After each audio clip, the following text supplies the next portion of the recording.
candidates are up there. Michael and Rachel, welcome. Yep. And I'm just going to everyone has a copy of the budget on their seat. This is the budget that we approved at the board meeting. And it is the one that we have submitted for vote on May 16th at the high school.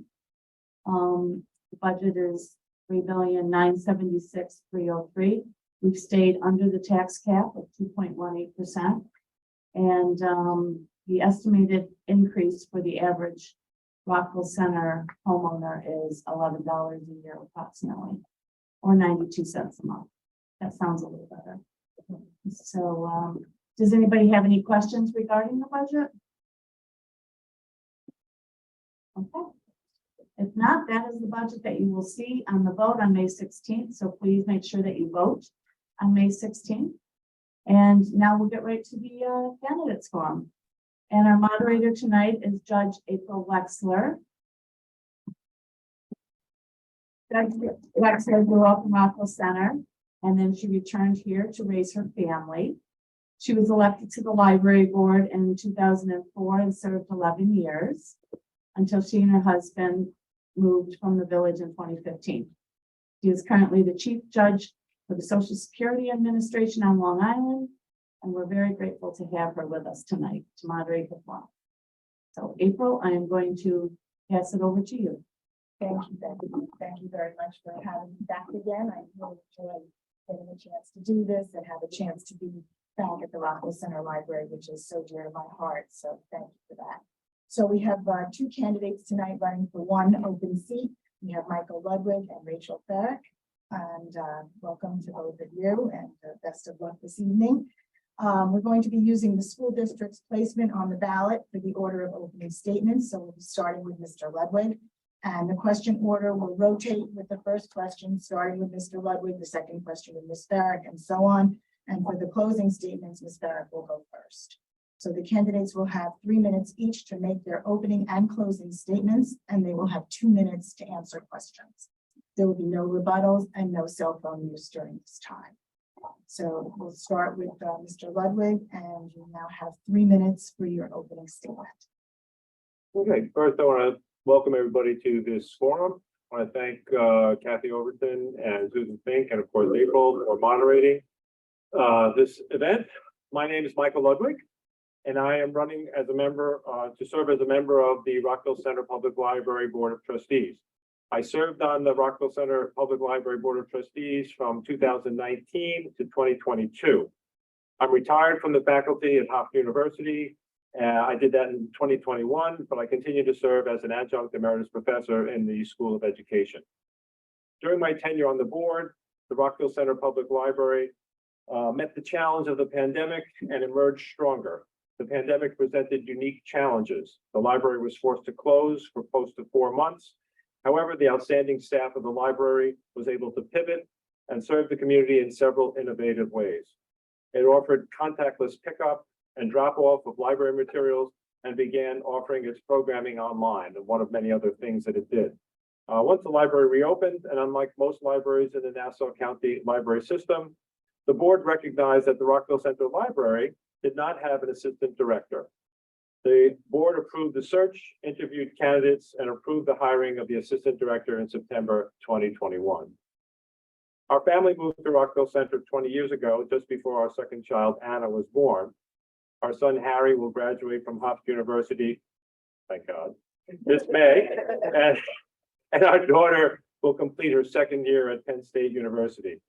At the beginning of the pandemic, we welcomed our Black Lab family member, Cody, into our family. And we have fond memories of the library, as when our children were toddlers, they were frequent participants in many of the Rockville Center Public Library's programs, and continued through their early adolescence to participate in the many programs. One of the key moments, I think my son participated in a chess conference, and he was so happy that he won it. Anyway, I'm eager to rejoin the Rockville Center Library Board of Trustees to continue to provide the community, to continue to provide all the community values about this vital public space.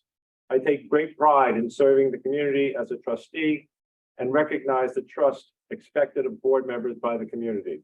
Thank you for your consideration, and I pledge to always treat all members of the Rockville Center community with decency and respect.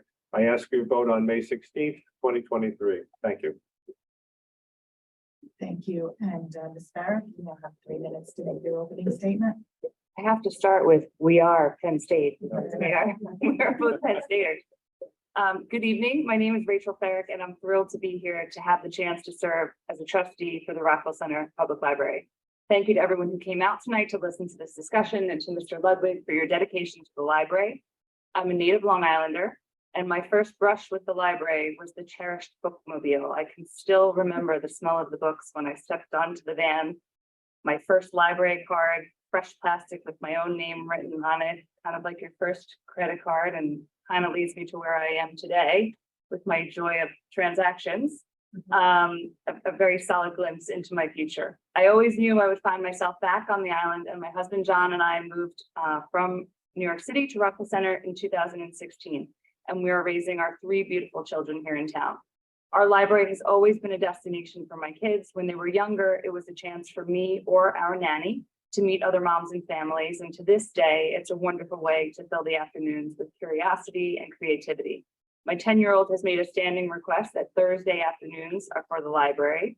The 3 of them love it there or here, but it's not always to just sit and read. My 6-year-old loves that fish tank, and my 7-year-old has borrowed the American Girl dolls countless times.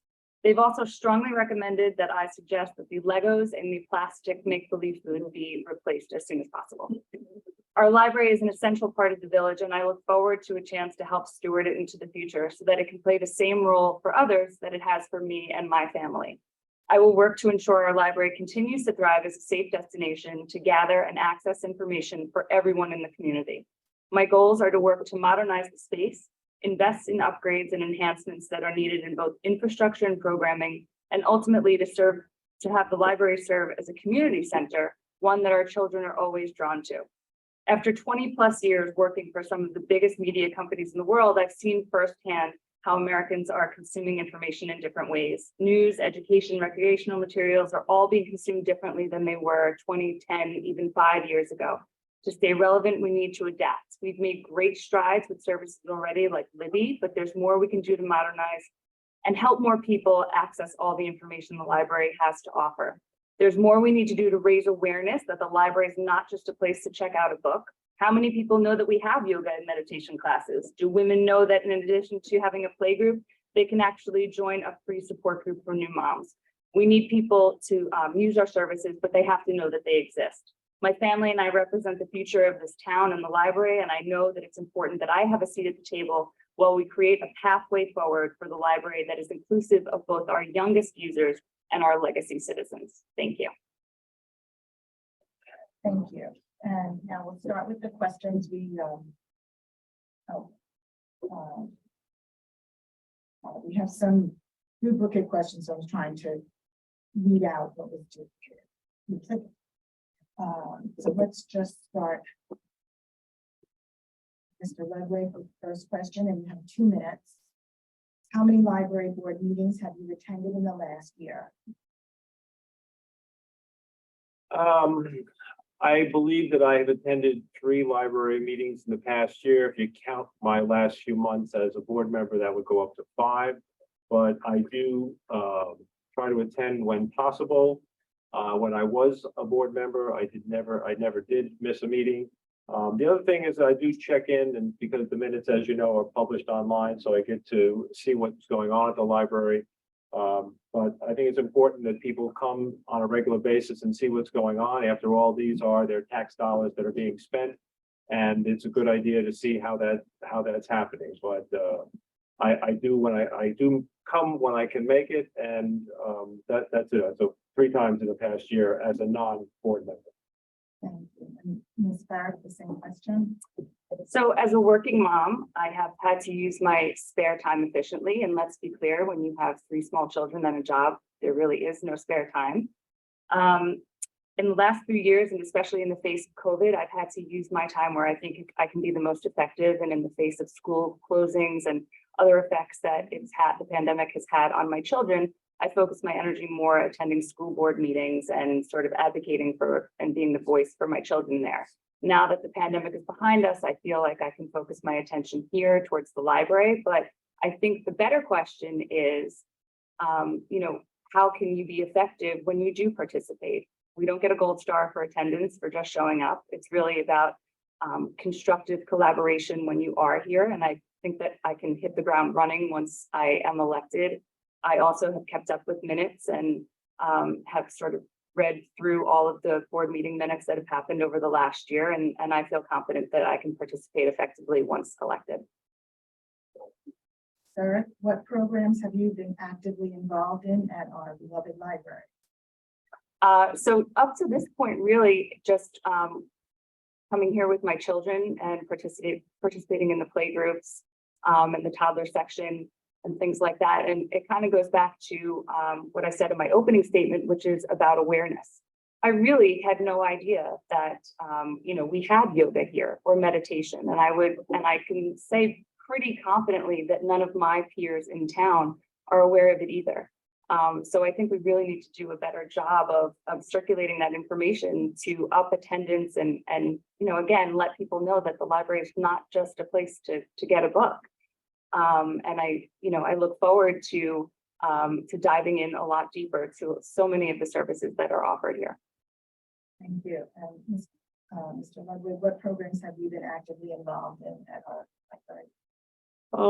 I have attended several programs, as I mentioned earlier, when my children were smaller and even through their early teen years, we were here regularly for many of the programs that were offered by the library. I remember in particular, my daughter loving the Read to the Dog program or Read to Dogs. And she did insist for a long time that we get an animal, but at the time my wife and I were both working, and although we said, well, yeah, maybe we'll do it, then we had to sort of break our heart, say no, we didn't, not going to do it. But we did, right when the pandemic hit, we got a dog, so that was one of her dreams from the program here that was realized.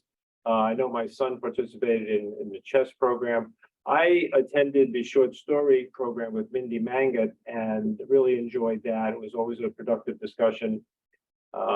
Sadly, when it went remote, I tried, but it was very glitchy in terms of the various people who were participating. And so I opted out of attending that, but I did just attend this last week, and it was nice that it was back in person.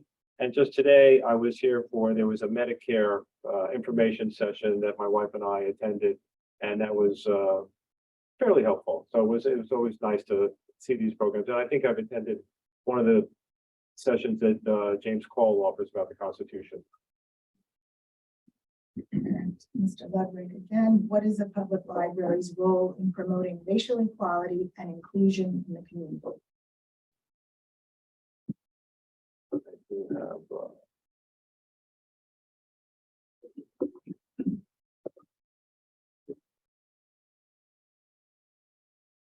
Well, the library, first of all, I thought I had some notes here, but I can't find them. But first of all, the library is open to everyone in the community. And so I think we need to better reach out, as I think Rachel had mentioned, to let people know what's offered here at the library. And we do have a diverse community, and I'd like to think that everyone who lives in the community feels welcome at the library and feels welcome here.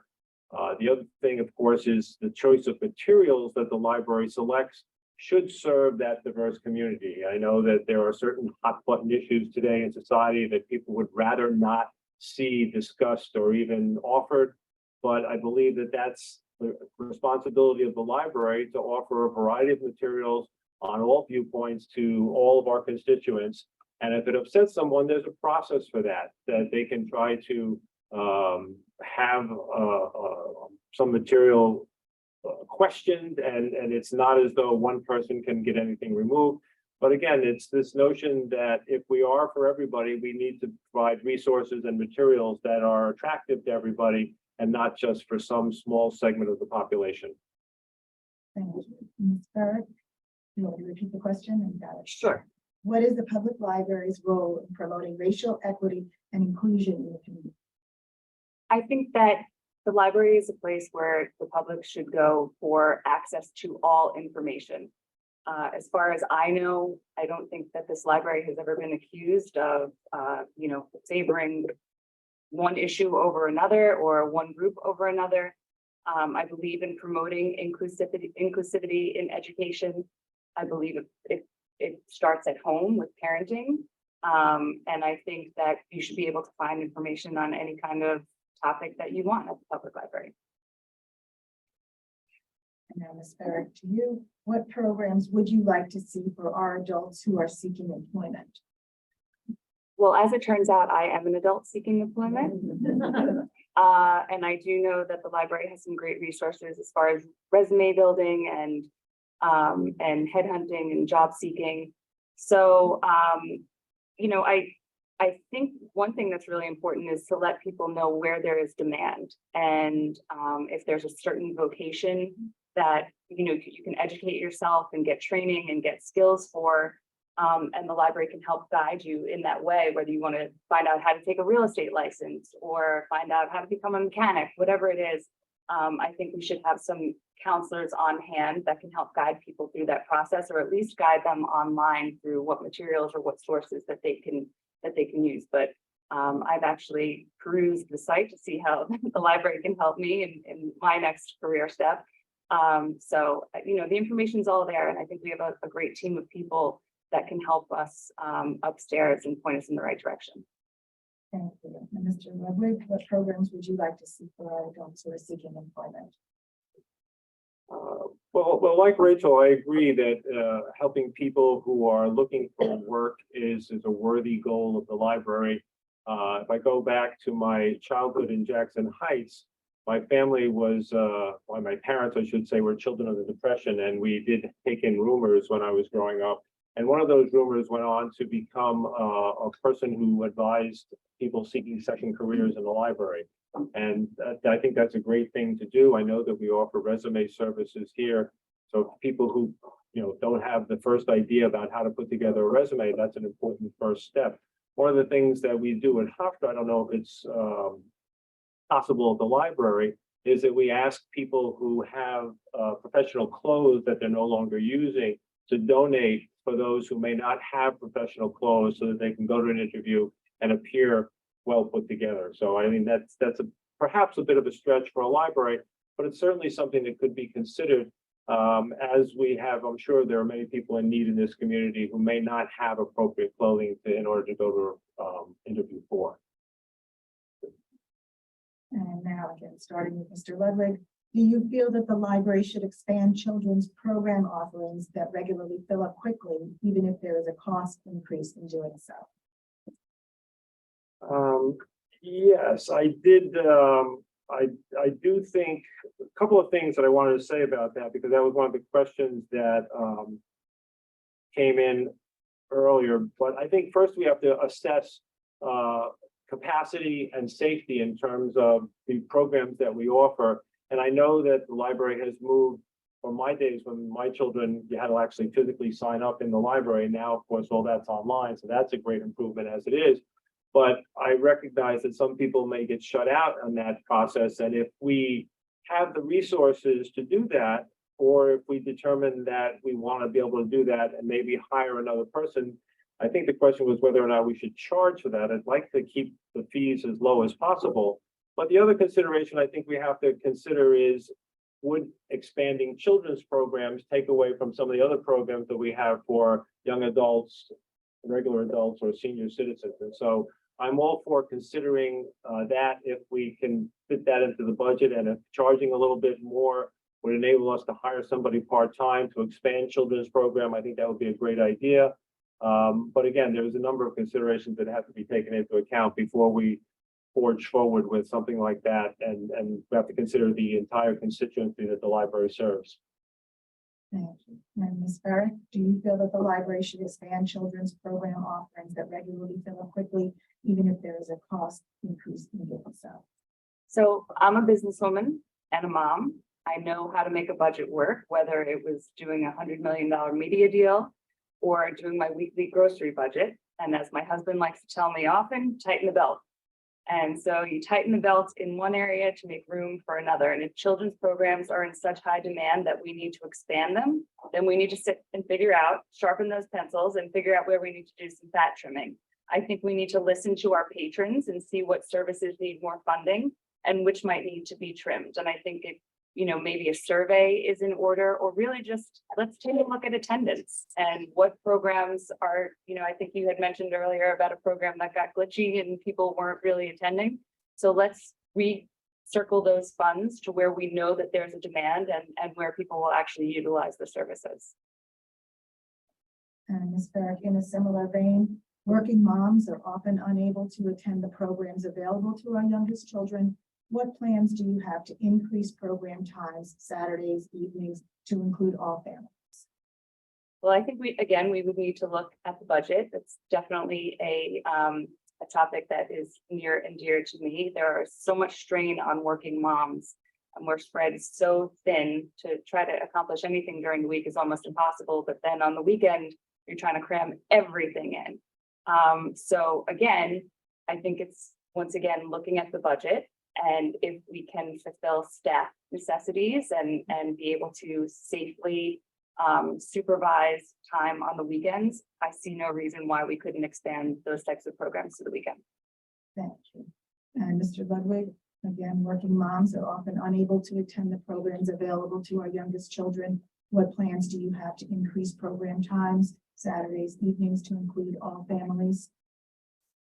Well, maybe we need to consider working dads in order to expand offers to the children, and rather than assuming that the mothers are the ones that do the bulk of home work, which is of course unpaid labor, and dealing with the children, perhaps we need to include the dads in this conversation so that they can feel some more responsibility to bringing their children to programs that perhaps moms can't make, or to give mom a break after a busy week at home, or a busy week at home and at the job.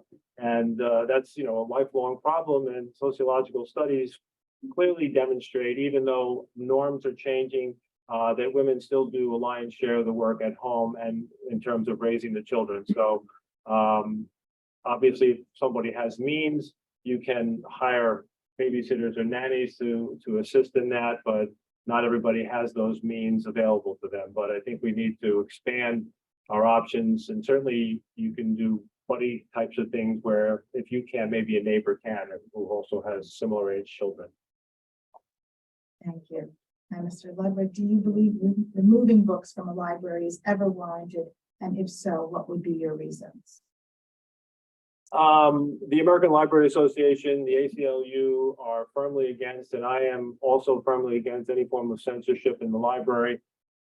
This library, as most libraries do have, there is a process if somebody would like to challenge a book that is clearly outlined in the library's policies. And so I don't see any reason why a book should be removed from a library.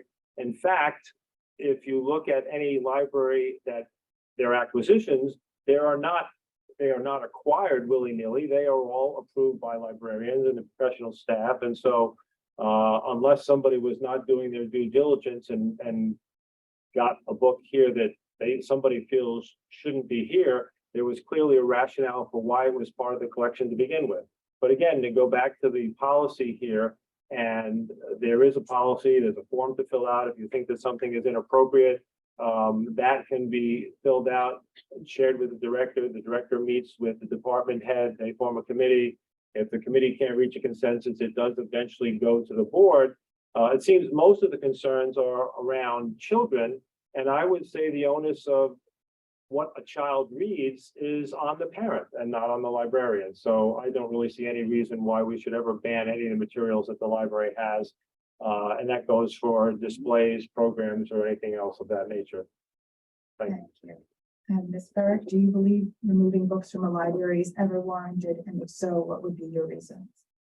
Simply stated, I do not believe in banning books. I don't believe it's the role of the trustees to decide which books should come in and out of the library. We have librarians and staff who are knowledgeable and educated that follow written policy on which books cycle in and out of the library.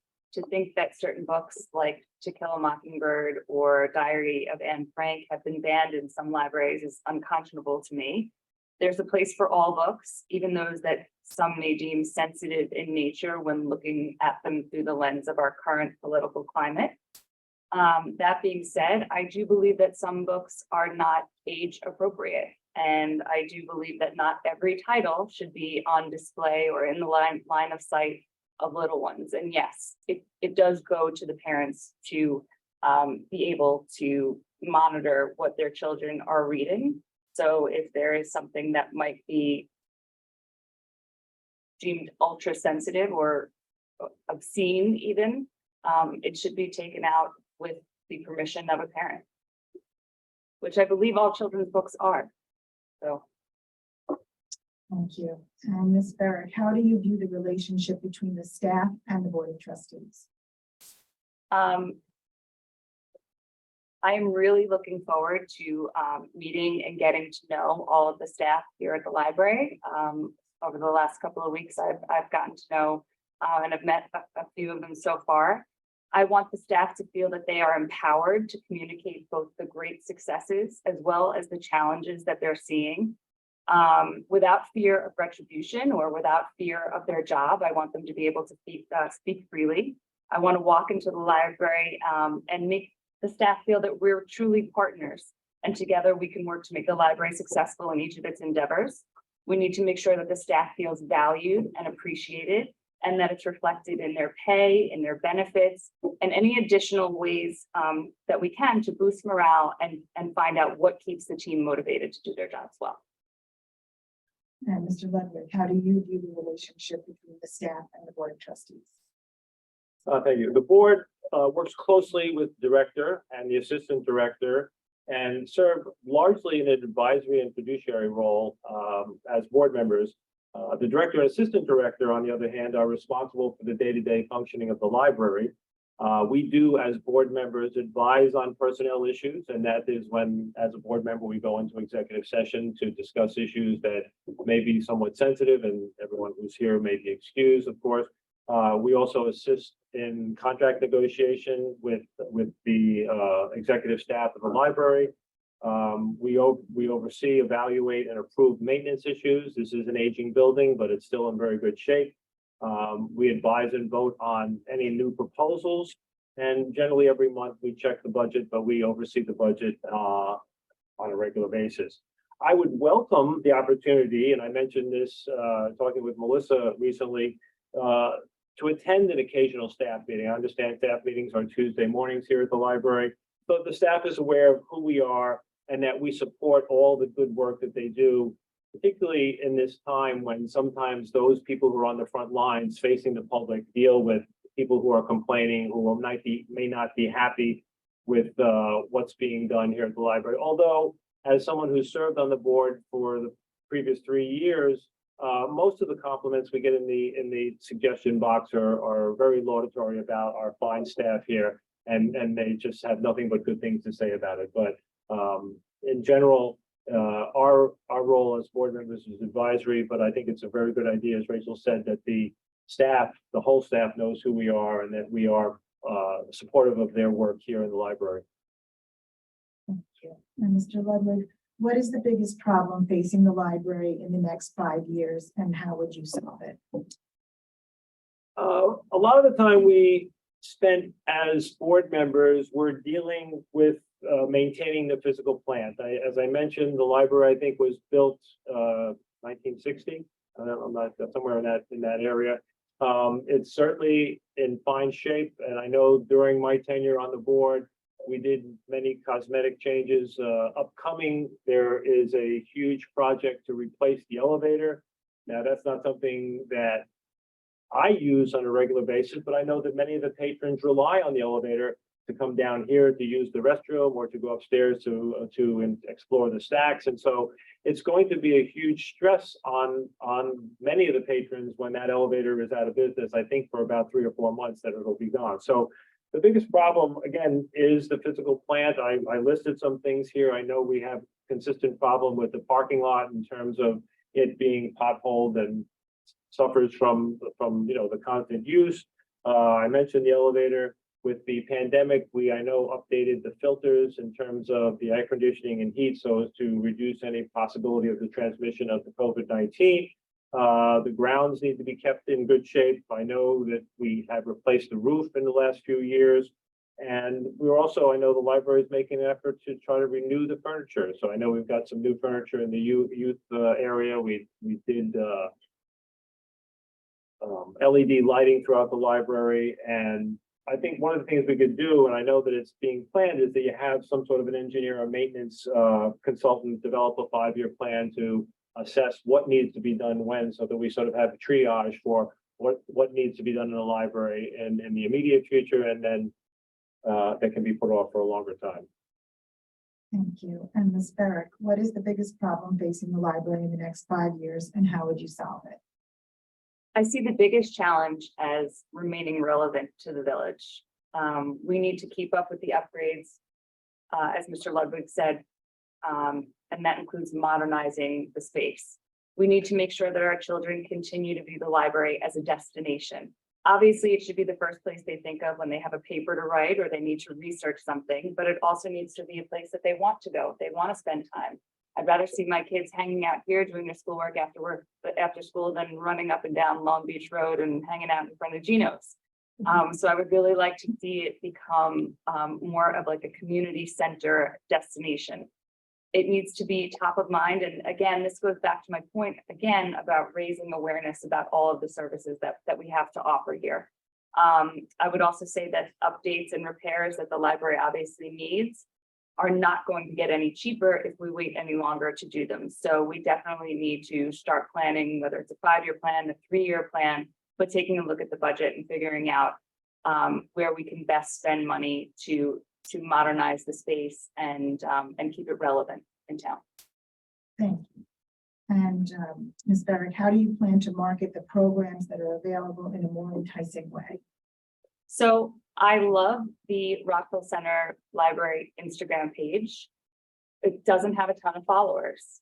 I think we could do more in terms of, meeting people where they're at. Where are people getting their news, their town information, their updates? If you're not walking into the library, you're not necessarily seeing what services are available because the message is not reaching you.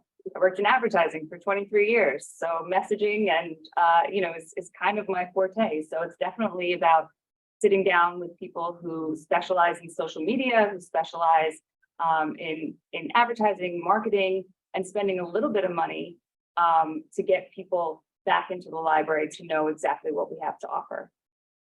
Thank you. And Mr. Ludwig, how do you plan to market the programs that are available in a more enticing way? Well, as Ferrick mentioned, the Instagram feed is an interesting avenue to explore. One of my former students trains athletes, high school athletes. And one of the things he does when he's training those athletes is that now again, this may be related to privacy issues, but he shows them training and then puts their Instagram handle on his Instagram feed. And so if we saw some of our patrons and they knew that they had the opportunity to perhaps be, here's Rachel Ferrick, checking out a book on Reconstruction or something, that might get some more people interested in the library. I know that the YouTube channel is there, that you can see. This will be on the YouTube channel, among other things. During the pandemic, I was very much a big fan. I forgot her name. One of the librarians did a regular cooking series on how you could make various things during the pandemic. And so the more types of things that we can get out there like that, the better. Also, the library's newsletter is now much nicer in terms of a hard publication, and it's also available online. People can request it to be showing up in their email box. And so these are all things that I think can increase the reach of the library and make the community more aware of the various services that are offered here, so that they come on a regular basis and recognize that it's their library, they paid for it. So let's take advantage of the services that I'm buying. Thank you. Mr. Ludwig, what are the last 3 books that you've read? I'm ready for this.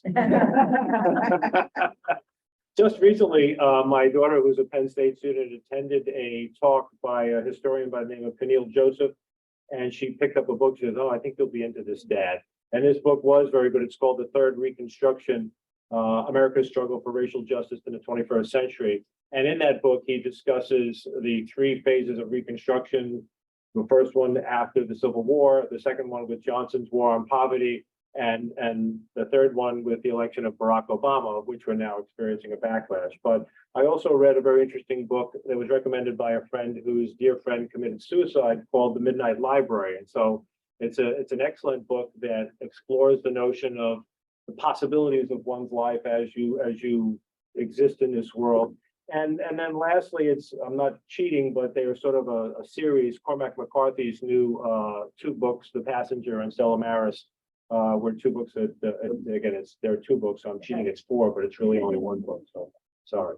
Thank you. And Ms. Barrett, what are the last three books you read? The last three books I've read are quite a range, but Winter Garden by Kristen Hanna. Historical fiction is my favorite genre, specifically World War II historical drama, and I had never read anything from the Russian perspective. It really had just been about Jews in Europe, not in Russia. And I had no idea of the horrors that they suffered as well. But I have a poster-sized version of a passage from To Kill a Mockingbird blown up in my house, and it's the passage that talks about how you never really know a person until you walk around in their skin for a day. And so every time I read historical fiction, whether it's The Nightingale or Sarah's Key or even a book like The Red Tent, which is one of my favorites, it allows me to put myself in the shoes of who we're talking about and specifically what those women endured. And then the other two, Golf is Not a Game of Perfect, which I keep by my bedside and I read every night because it's good, mental for my golf game. I'm an avid golfer. And then the third is The Proper Care and Feeding of Husbands, because I think we all need a little self-help and, make sure that your marriage stays happy and keep those fires burning. Thank you. Ms. Barrett, please define what public good means to you and why they should be defended. A public good is a service or a commodity that the public has access to, whether it's information or I think space. I'm not sure exactly what else falls under the definition of public good. The library and its services would fall under that definition, and it needs to be defended because we need to have citizens have access of all stages of life and all economic backgrounds, have access to a commodity like information. It's time and information are our two most important commodities. Thank you. And Mr. Ludwig, please define what public good means to you and why it should be defended. Well, our world is almost wholly a commodified culture, and that is one where we believe we are what we buy. I would much rather a world where ideas are discussed and evaluated, rather than where one's worth is determined by the things that one owns. The public good are services and spaces that are available to all for the betterment and growth of the community, and I believe the library is one such important place. Public schools are another such place that sadly have been under attack since the publication of A Nation at Risk nearly 40 years ago that began the generalized assault on our public schools. Being a public school teacher and college educator, I feel that very, very, very dearly. Parks and recreational spaces are another, and all the services that we've come to expect, whether it be police, fire, sanitation, public health, or healthcare. These are all public goods. But in our community, I see the library as a vital public good that serves our community and hopefully answers to our community in terms of what it wants and what it desires. And yes, we pay for it, but it's a nominal fee, and I think it does much more good. We get much more bang for the buck than most of the other things that we possess as commodities in our culture. Thank you. And Mr. Ludwig, what are some new programs geared towards families that you have in mind? I would again like to see, as we talked about earlier, a way for those people who feel shut out that their children didn't make a program to expand that in some way, shape, or form. And I know that we already offer some hybrid offerings here as a result of the pandemic, which forced us to pivot, and that was the only way that we could provide programming. But I was still full-time faculty member at Hofstra during the pandemic. And Hofstra invented in technology so that you could either be in class or be hybrid at home. And so we're using this somewhat simplified method that we see here, where I'm being recorded and the Spheric is being recorded for YouTube, so anybody who wants to watch it. But if we could expand the hybrid program so that the person who's in the program doesn't need to be in front of a laptop, and it can still be broadcast, and people who are responding in a distant location can show up on a screen somewhere, that would be ideal. I know that during the pandemic, I mentioned that I went to the short story program here with Mindy Mangat, and she said that during the pandemic, it really actually expanded, that she would have 20 or 25 people from literally all over the country attending her hybrid, well, actually it was remote. I became frustrated because many of the people, didn't really know how to use the technology, and so it was somewhat glitchy. But if we could somehow have one or more rooms devoted so that that could be done more seamlessly, I think that would be a terrific addition to the library. Thank you. And Ms. Farrick, what are some new programs geared towards families that you have in mind? So I kind of think that our toddlers and preschoolers are covered off and taken care of. There's plenty of things for them to do here at the library. Clearly, we have a lot of demand. I think where we kind of run into a problem, and this is, I think, in society in general right now, is that our teens and our tweens are kind of like in the middle of nowhere. There's really no place for them to safely go. They're at an age where they're not old enough to drive. They're not really old enough to go walk around a mall. So they're kind of walking the streets. So what programs do we have, can we create to make it a cool place for teens and tweens to want to come here, spend time? We are faced right now where our teens and our tweens specifically are dealing with more depression, anxiety. They're like this in their phones constantly.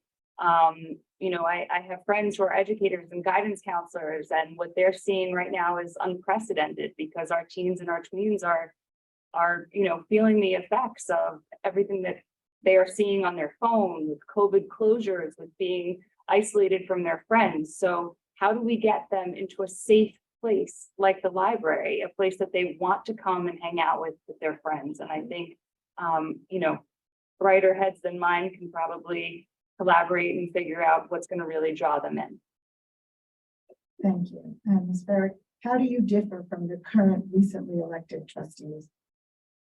Well, the current recently elected trustee, Mr. Lucchese, I don't know. I think we're actually fairly similar in that, Mike has a young family, as do I. I see myself and my family as the future of this town, and I want to see the library continue to thrive, continue to grow. I think I have a perspective and a voice of many members of this community who are going to be here for the long haul and who want to see programs and services, instilled for all ages. I don't know, Mike, what do you think? Thank you. And Mr. Ludwig, how do you differ from the current recently elected trustee? Trustee. I'm just reading the question. Well, leaving out Michael Lucchese, I'm a man and all the other trustees are women. But in the time that I've been here, I have to say, even though last year I was a little disappointed that I didn't win the election, I do have to say that unlike in some other towns here on Long Island, where there have been attempts by what I would politely call lunatics who want to take over the library, all of the people that I've ever come to a candidates forum at the library here have all had their heart and mind in the right place and have the better interests of the library at heart. So I don't see any difference other than the fact that I'm 68 years old and a retired professor from Hofstra University. Other than that, I believe that the board has the best interest of the library at heart, as I do as well. And so there's not a whole lot of difference because, again, and one of the reasons I want to be here is that I don't want any crazy people coming into the library and trying to upset the apple cart, if you will. Thank you. And Mr. Ludwig, do you have a plan for fundraising for the Library Foundation, which is set up for capital improvements? I don't have a plan, but sitting in the front row, we have our main representative from the Friends of the Library. And I do believe that as board members, it's important to be a member of the Friends of the Library. So I know that the Friends have done a number of innovative things. They had a couple of sessions at the Polka Dot Pound Cake where we're very happily received. I know that there was an attempt right before the pandemic. That was a great idea. They wanted to do a mini golf upstairs in the main library. That never really came to fruition. I know in the past there have been, I think, bingo or gambling nights that again invite the community in to participate in that sort of madness and raise funds. And so it was interesting that when I was visiting my daughter the first time when she got to Penn State, I visited Schlow Library, which is the community library up in State College, New York, and I was surprised to find that they have a dedicated director of philanthropy. And so clearly, whatever that director of philanthropy does, she must have enough success in order to pay her salary as a director of philanthropy. And if that's something that we could do here, that would be great. But we could always ask or put out solicitation to, we are in a fairly wealthy town, and people donate to the library and increase the funds that are available for programs that perhaps are not in the budget. And so that's an avenue that could be explored. Thank you. And Ms. Barrett, do you have a plan for fundraising for the Library Foundation for capital improvements? I think once again, it goes to awareness. And I think most of the community would be somewhat surprised, again, living in a fairly wealthy town, that we would need to fundraise for capital improvements, that it wasn't coming just straight out of our tax dollars. That said, social media is really the most cost-effective and efficient way to raise money. You know, when you're dealing with families and people in the community who are already kind of spread thin when it comes to philanthropy and raising money for PTA and the Hewitt Fair, and you know, we're kind of constantly you're being asked to donate money, and so I know that to just, you know, by just a click of a button to donate to a worthy cause can sometimes be more effective, and actually I think many families would be thankful. You know, do I have to bake another thing of cupcakes, or can I just press this button and donate $25 to capital improvements? So I think we just need to take a look at what's going to raise the most amount of money in the shortest amount of time. Thank you. And Ms. Ferrick, how do you plan to improve the tech department of the library? I'm going to work really hard to find the most competent tech people who are willing to work at the library and guide me to exactly which parts of the library need optimization and modernization from a technology standpoint. You know, where are we slowing down? If we look at other libraries in like communities, what technological services do they have that we don't, and what can we implement within the constraints of our budget? Thank you. And Mr. Ludwig, how do you plan to improve the tech department at the library? Well, it's interesting that you asked that, because I recently visited the Stavros Niarchos Library that used to be the Midtown Manhattan Library on 5th Avenue and 40th Street in Manhattan. And that's an amazing facility that went through a top to bottom renewal. I was quite surprised and impressed to see downstairs in the young adult section of the library that they have a complete video audio recording studio for young people to use to produce, I guess, TikToks or videos or whatever else. Now, I mean, that's, I think, beyond the budget that we have here, but what an innovative idea to engage, as I think Ms. Fair mentioned, engaging our youth, and they are fully and wholly engaged with whatever, WhatsApp, TikTok, Instagram, all of those various social media accounts. And as a professor, one of my interests was in media literacy, and I think one of the ways of being able to augment and teach media literacy is to have young people creating their own media. And so that gives them an opportunity to understand how media is made. I mean, so those are things, in terms of the more mundane, I think we need to, hopefully the library has some sort of contract where the staff, employees, computers are on a regular renewal cycle so that they do keep up with the technological advances as they come be. I know that we've increased security in the library with the advent of the use of cameras, because again, safety is a primary concern in this day and age. It's sad that it is, but it is, and that's about it. Thank you. And the last question, starting with Mr. Ludwig, what do you feel is the wow factor at this library, and how would you improve that wow factor?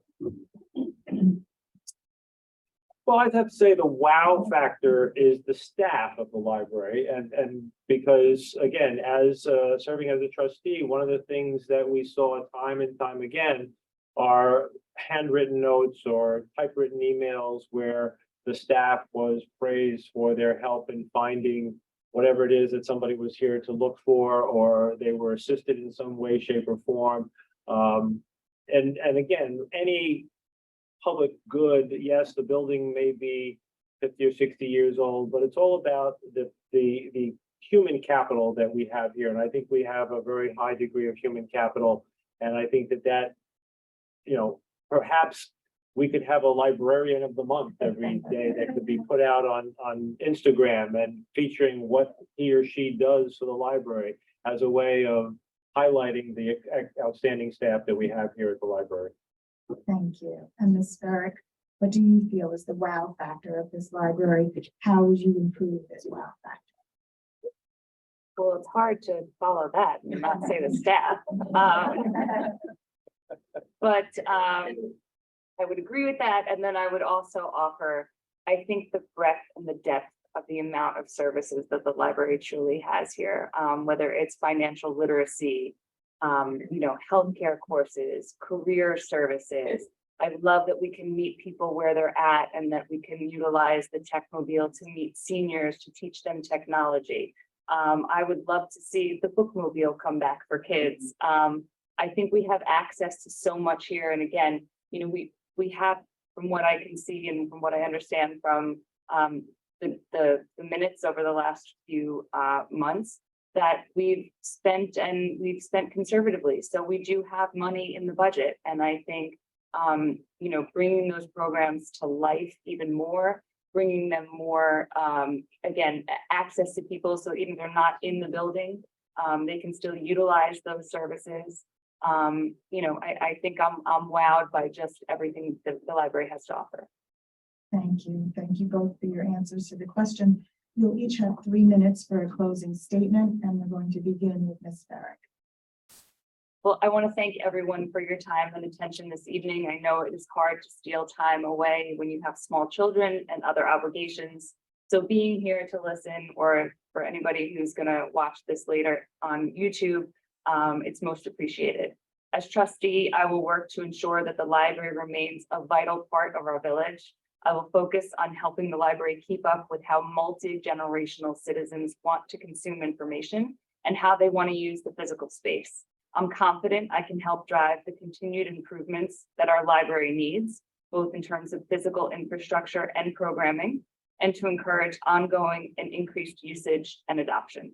I will continue the great work of those who can socialize the message that our library is not just a place to check out a book. It is the touchstone of our town. Please make sure to vote on May 16th. We need to see the library into the future, and I'm certain that I can help create that path. Thank you. Great, thank you. And Mr. Ludwig, you have 3 minutes. Thank you. I too would like to thank everybody for showing up tonight, and the vast audience that I'm sure we're going to pull in on YouTube as well. But one of the books I didn't mention that is sort of a touchstone for me is something called Palaces of the People: How Social Infrastructure Can Help Fight Inequality, Polarization, and the Decline of Public Life, by Eric Kleinenberg. And in that book, and I'm paraphrasing somewhat loosely, he talks about how important the library is as part of our social infrastructure. And so a couple of definitions or a couple of statements here. The social infrastructure provides the setting and the context for social participation. And the library is one of the most critical forms of social infrastructure that we have.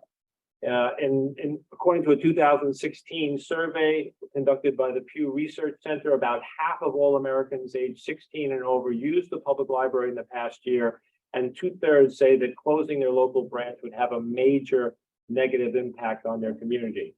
The library's extensive programming, organized by professional staff that upholds a principled commitment to openness and inclusivity, fosters social cohesion among our patrons who visit the Rockville Center Public Library. The library's core mission is to help people elevate themselves and improve their situation.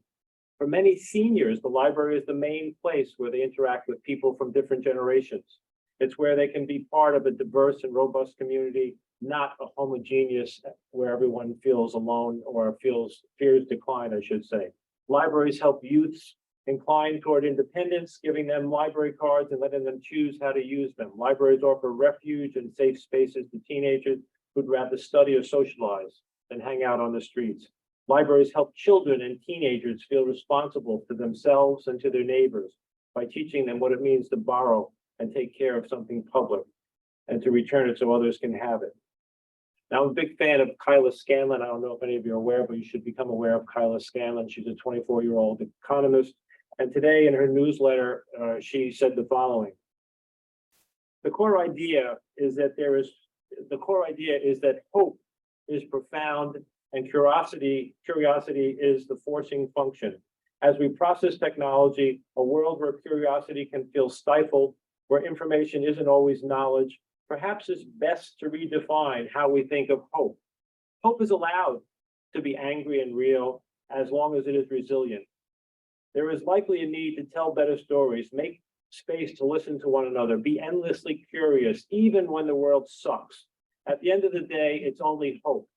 That's what the library represents to me. Hope for a better world. Hope that we recognize that whatever differences we may have, we all have much more in common than our differences. I ask for your vote on May 16th and your continued support of the Rockville Center Public Library, as it is the best representation of hope that I know. Thank you. Thank you to both of the candidates.